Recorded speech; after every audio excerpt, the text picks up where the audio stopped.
Hello viewers, तो आज हम आपके लिए लेकर आए हैं बहुत ही गुड न्यूज़ जो कि है जेएसएससी को लेकर। जेएसएससी हमारे लिए लेकर आया है बहुत सारे number of vacancies. Jharkhand staff selection commission अब फाइनली एक्शन में आ रहा है। तो इससे रिलेटेड जितनी भी जानकारियाँ होंगी या जितनी भी चीज़ें होंगी जो आपको जाननी है या आपको जाननी चाहिए कि आपकी एग्ज़ाम का फॉर्म भर सकते हैं, नहीं भर सकते हैं, आपको भरने के लिए, आपको एग्ज़ाम क्वालिफाई करने के लिए क्या क्या करना होगा, क्या क्या पढ़ाई करनी, जितनी भी सारी चीज़ें जो इस चीज़ से रिलेटेड है वो आपको सब इस वीडियो में बनाएंगे। तो बने रहिएगा हमारे साथ। सबसे पहले हम आते हैं, तो ये बेसिकली जो हमारा ये जो फॉर्म आया है, ये अभी से इसका रिक्रूटमेंट स्टार्ट नहीं हुआ है, इसका फॉर्म फिलिंग स्टार्ट नहीं हुआ है।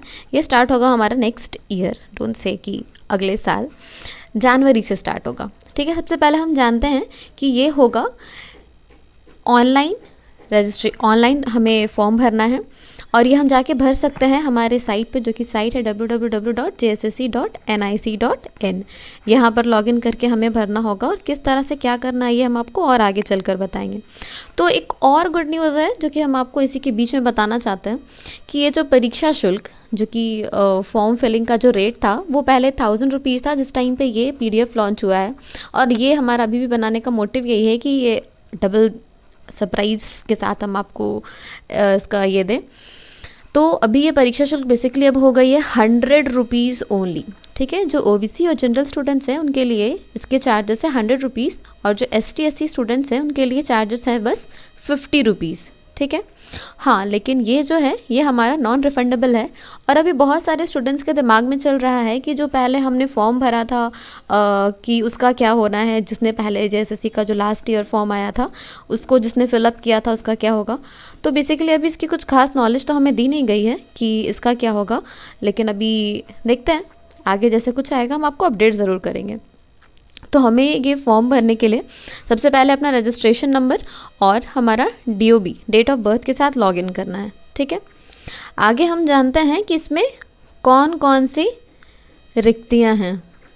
सबसे पहला है सहायक प्रशाखा पदाधिकारी, जो कि जिसमें आप देख सकते हैं कि कैसे कैसे अनरिजर्व्ड के लिए, OBC के लिए, ST के लिए, SC के लिए सब अलग अलग नंबर ऑफ़ सीट्स हैं। तो सबसे पहले अनरिजर्व्ड अनारक्षित के लिए 163 सीट्स हैं।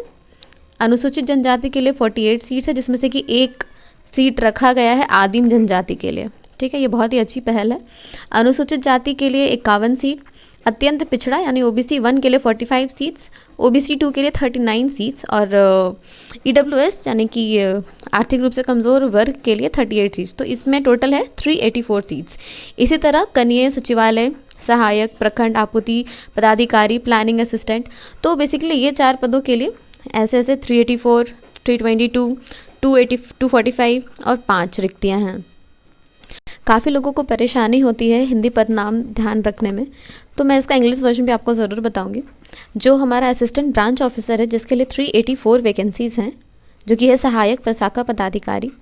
दूसरा है जूनियर सेक्रेटरीट असिस्टेंट जिसके लिए 332 सीट्स हैं, 332 वैकेंसीज़ हैं, जो कि है कनीय सचिवालय सहायक जैसे कि हम कहते हैं। फिर तीसरा है ब्लॉक सप्लाई ऑफिसर जिसमें कि 245 सीट्स हैं, जो कि है प्रखंड आपूर्तिकरण पदाधिकारी। और जो लास्ट है हमारा प्लानिंग असिस्टेंट, ये तो खैर हिंदी में बिल्कुल दिया, जिसके लिए 5 सीट्स हैं। और अभी नंबर ऑफ़ सीट्स हो सकता है कि घटने बढ़ने की आशंका है, और वो जैसा होता है वो हम आपको आगे जाकर फिर ज़रूर बताएंगे। अब वेतनमान आप देख लीजिए, यहाँ पे देखिए वेतनमान का भी है। जो अलग अलग पोस्ट हैं उनके लिए अलग अलग वेतनमान है। ये ग्रेड B-C की जॉब्स हैं, हाँ, लेकिन ये बिल्कुल है। और एलिजिबिलिटी की बात करें तो कोई भी जो यहाँ से ग्रेजुएट है वो इन्हें भर सकता है। जो भी विश्वविद्यालय से स्नातक की डिग्री या उसके कोई इक्वल डिग्री किसी ने प्राप्त की भी हो तो वो इसे बिल्कुल भर सकता है। और इसके लिए और क्या क्या डिटेल्स है वो हम आपको और आगे बताते हैं। ठीक है, फिर सबसे पहले है जो इसका न्यूनतम शैक्षणिक योग्यता, जो लीस्ट रिक्वायर्ड एलिजिबिलिटी है कि आपका एजुकेशनल क्वालिफिकेशन क्या होनी चाहिए, वो यही है कि आप ग्रेजुएट होने चाहिए। और दूसरा ये कि ये ऑनलाइन फॉर्म जब आप भर रहे हैं तब आप ग्रेजुएट होने चाहिए। और एक जो इम्पॉर्टेंट चीज़ है वो ये है कि आप जो है आपने अपना मैट्रिकुलेशन और इंटर मतलब 10वीं और 12वीं की परीक्षा आपने झारखंड राज्य से या फिर झारखंड राज्य की मान्यता प्राप्त किसी भी मतलब किसी भी विश्वविद्यालय से या शैक्षणिक संस्थान से किया हुआ हो, तो उसी अकॉर्डिंग पे आप तभी आप एलिजिबल हैं कि आप ये फॉर्म को भर सकते हैं। ठीक है, तो ये मैं वापस से रिपीट करूँगी, जो स्टूडेंट्स 10th और 12th जिन्होंने झारखंड से किया है वही एलिजिबल हैं इस फॉर्म को भरने के लिए। ये एक अच्छी पहल है झारखंड सरकार की तरफ से, जिससे कि जो यहाँ पे झारखंड के स्टूडेंट्स हैं उनको काइंड ऑफ रिजर्वेशन या बोलिए उनके लिए सीट्स अवेलेबल रहेंगी, ताकि दूसरे स्टेट्स के लोग यहाँ पर आकर नहीं कर सकें।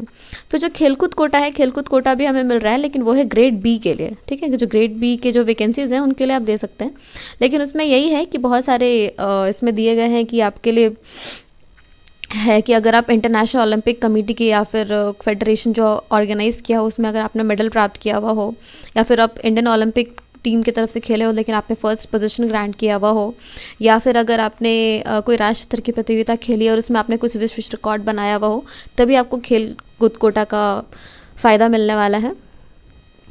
अब आइए जो सबसे इम्पॉर्टेंट चीज़ है, जो कि है ईयर, जो कि हमारा फ़र्ज़ एक एलिजिबिलिटी का पार्ट है। तो जो हमारे मिनिमम एज होनी चाहिए वो होनी चाहिए 21। कब तक? तो ये होनी चाहिए आपकी 1 अगस्त 2021 तक, यानी कि 1/8/2021 तक आप 21 साल के हुए होने चाहिए, तभी जाकर आप ये फॉर्म को भर सकते हैं। और एक चीज़ है जो उसकी एक्सेस मतलब एक्सीडिंग एज है, अधिकतम उम्र सीमा जो है वो जो अनरिजर्व कैटेगरी है उनके लिए 35 ईयर्स है। फिर जो हमारी ओबीसी और A1 और 2 में जो 2 पॉइंट्स आते हैं उनके लिए हमारा 37 ईयर्स है। दूसरी जो है महिला, जो या तो आप अनरिजर्व बोलिए, मतलब महिला किसी भी कैटेगरी की हो एक्सेप्ट अगर वो अनुसूचित जनजाति या जाति की ना हो, तब उनके लिए है 38 ईयर्स। बाकी सारे एसटी और एससी के लिए है 40 ईयर्स, यानी कि 35 साल जनरल के लिए, 37 साल ओबीसी 1 और 2 के लिए, 38 साल महिलाओं के लिए except ST and SC, and 40 साल सारे एसटी एससी महिलाएं एवं पुरुष के लिए। ठीक है, अब आइए हम आगे जानते हैं आगे हमारे लिए क्या इम्पोर्टेंट है जाने के लिए। फिर ये कुछ पॉइंट्स दिए गए हैं डिसेबिलिटीज़ के लिए, मतलब जो भी स्टूडेंट्स 40% से ज़्यादा डिसेबिलिटी से अफेक्टेड हैं तो उनको कुछ कुछ सुविधाएं दी जाएंगी, उन्हें स्क्राइब्स वगैरह भी प्रोवाइड किए जाएंगे। ठीक है, फिर ये पॉइंट मैंने वापस से मैं रिपीट कर रही हूँ कि आप यहाँ के आपने 10th और 12th आपने यहीं झारखंड से पास किया हुआ होना चाहिए, तभी जाकर आप यहाँ से ये फॉर्म आप भर सकते हैं। ठीक है, I hope I am clear. Next आता है आरक्षण यानी कि रिजर्वेशन। तो रिजर्वेशन यहाँ पे है, तो आपको अगर आप जनरल के अलावा आप किसी भी कैटेगरी से भर रहे हो तो आपको रिजर्वेशन चाहिए, और रिजर्वेशन के लिए भी इनकी जो रिक्वायरमेंट्स है आइए वो हम जानते हैं। तो आपको बेसिकली कार्मिक प्रशासनिक सुधार तथा राजभाषा विभाग के पत्रांक 4650 का दिनांक 2/6/2016, ये डेट बिल्कुल इंपॉर्टेंट है, इसको आप याद रखिएगा, इसके पहले का होना चाहिए। ठीक है, या तो ये या तो फिर लेकिन अगर आपने अनुमंडल पदाधिकारी के से ये बनवाया हुआ हो, या तो फिर अगर आप 19/7 यानी 19/7/2019 को भी अगर आपने बनवाया हो, लेकिन वो होना चाहिए किसके द्वारा, अंचलाधिकारी के स्तर पर आपने बनवाया हुआ हो। तो ये डेट्स काफ़ी इंपॉर्टेंट होती हैं कि आपकी उसके पहले की होनी चाहिए, तभी आपकी स्थानीय वैलिड होगी। दूसरी है हमारी जाति प्रमाण पत्र, और स्थानीय तो खैर हम सभी को बनाना ज़रूरी है, चाहे वो एसटी हो, एससी हो, जनरल हो, क्योंकि हर किसी को आपको पता होना चाहिए कि आप झारखंडी हैं, ये काइंड ऑफ उसका प्रूफ है। ठीक है, दूसरा हो जाता है जाति प्रमाण पत्र। तो जाति प्रमाण पत्र ओबीसी हो गया, एसटी एससी हो गया, जिनको भी रिजर्वेशन का फ़ायदा लेना है उनको ये आपको आके प्रस्तुत करना पड़ेगा सामने से कि हाँ ये है हमारा। ठीक है, तो उसके लिए आपको बनाना पड़ेगा क्या, अनुसूचित जाति और जनजातियों के लिए है कि जिला या अनुमंडल के उपायुक्त या अनुमंडल पदाधिकारी के द्वारा ही मानक प्रपत्र कबूल किया जाएगा या वैलिड होगा। और दिनांक ये भी इम्पॉर्टेंट है कि ये 25/2/2019 यानी कि 25 फरवरी 2019 के पहले का ना हो, उसके बाद बनाया हुआ। ठीक है, अब ये था एसटी एससी के लिए, और ओबीसी 1 और 2 दोनों कैटेगरीज के लिए 29/8/2012 जो इम्पोर्टेंट डेट है कि इसके और ये आपको बनाया हुआ होना चाहिए उपायुक्त तथा अनुमंडल पदाधिकारी के द्वारा। ठीक है।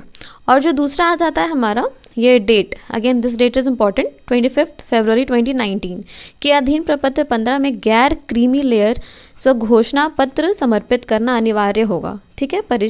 तो ये बेसिकली नॉन क्रीमी लेयर के लिए है, OBC 2 के लिए, ठीक है, कि आपका वो जो है वो बना होना चाहिए 25/2/2019 के पहले का। और एक चीज़ जो भी इकोनॉमिकली वीकर सेक्शंस में आते हैं उनके लिए भी है, और OBC 1 और 2 का कैटेगराइजेशन के लिए भी है, जो आपको बताना होगा कि आपके पास इनकम सर्टिफिकेट है, आय एवं संपत्ति प्रमाण पत्र, ये भी आपको प्रस्तुत करना पड़ेगा, ठीक है। आइए हम जानते हैं कुछ और इम्पोर्टेंट पॉइंट्स।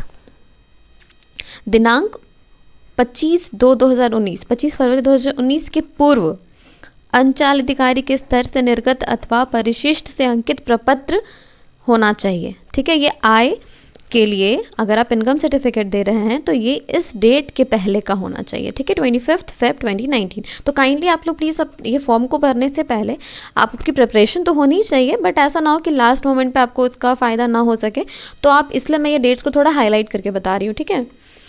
नेक्स्ट आता है आपका जो आवेदन आप करेंगे, जो एप्लीकेशन फॉर्म आएगी उसके एंड से पहले, जब यानी कि फरवरी में, तो फरवरी से पहले ये आपका पहले से सारा कुछ कंप्लीट हो जाना चाहिए, ठीक है। फरवरी से पहले आपकी सारी चीज़ें कंप्लीट होनी चाहिए, ये सारा चीज़ बनकर आपके पास कंप्लीट होना चाहिए। अभी भी आपके पास टाइम है, अगर आपने नहीं बना रखा है तो आप ज़रूर बनवा लीजिए, ठीक है। तो इसी रूप से ये भी है कि जैसा है वो आपको बनवाना होगा।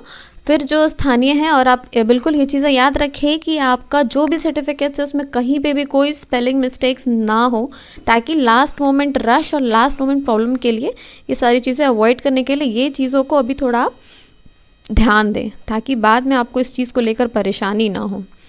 अब आते हैं ऑनलाइन फॉर्म सबमिशन की तरफ, ठीक है। तो ये बेसिकली जो फॉर्म सबमिशन की टाइमिंग है ये बनेगी आपकी 15/1, इस दिन से फॉर्म भराना स्टार्ट होगा 11 बजे से, और फॉर्म भराया जाएगा 14/2/2022 तक, यानी कि 1 महीना का पूरा हमें टाइम मिलेगा फॉर्म भरने के लिए, 15 जनवरी से लेकर 14 फरवरी तक, ठीक है। और जो हमारा जो 100 और 50 रुपीज़ जो हमें पेमेंट करना है उसकी लास्ट डेट होगी 16th, और जो हमें इसमें अपलोड करना रहेगा फ़ोटो और सिग्नेचर, उसको प्रिंट आउट करवा लेने के लिए डेट हमारे पास आखिरी दिया हुआ है 18, ठीक है।